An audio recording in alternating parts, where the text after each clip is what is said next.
પૂજ્યપાદ ગુરુજી સભામાં આવી રહ્યા છે। જોરદાર તાલીવાદન સાથે આપણે ગુરુજીને વધાવીએ। તો વિશેષ સમય લેવો નથી, પ્રવચનનો આશીર્વચનનો આપણે દોર આગળ ધપાવવો છે। તો આપણી વચ્ચે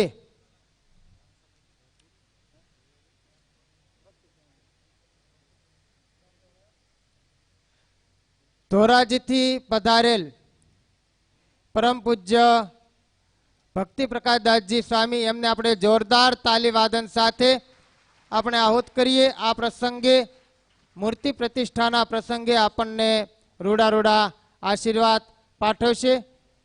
તો પૂજ્ય ભક્તિ પ્રકાશદાસજી સ્વામી હમણાં ધોરાજીમાં પણ ઘનશ્યામ મહારાજનો પાટોત્સવ હતો, ત્યાં પણ બહુ મોટું કથાનું આયોજન હતું।